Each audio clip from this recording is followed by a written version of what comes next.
আপনি কি মনে করেছেন আল্লাহ আপনাকে ছেড়ে দিয়েছেন? তাহলে এই সূরা আপনার জন্য। সূরা আদ-দুহা। বিসমিল্লাহির রহমানির রহিম। পরম করুণাময় মহান আল্লাহ তাআলার নামে শুরু করেছি। ওয়াদ-দুহা ওয়াল-লাইলি ইযা সাজা।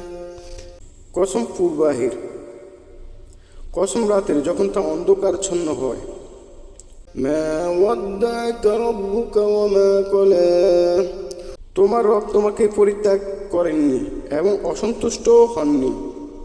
ওয়ালাল আখিরাতু খায়রুল লাকা মিনাল উলা। আর অবশ্যই তোমার জন্য পরবর্তী সময় পূর্ববর্তী সময় চেয়ে উত্তম। ওয়ালাসাউফা ইউতিকা রাব্বুকা ফাতারদা। আর অচিরে তোমার রব তোমাকে দান করবেন, ফলে তুমি সন্তুষ্ট হবে। আলাম ইয়াজিদকা ইয়াতীমান ফাআওয়া। তিনি কি তোমাকে এই ইয়াতীম অবস্থায় পাননি, অতঃপর তিনি আশ্রয় দিয়েছেন।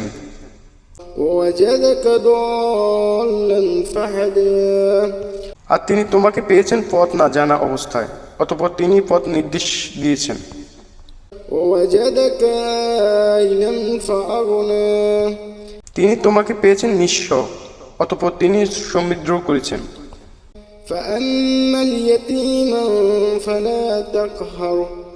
সুতরাং তুমি ইয়েতিমের প্রতি কঠোর হও না। ওয়াম্মাস সাইলা ফালা তানহার। আর ভিক্ষুককে তুমি ধমক দিও না।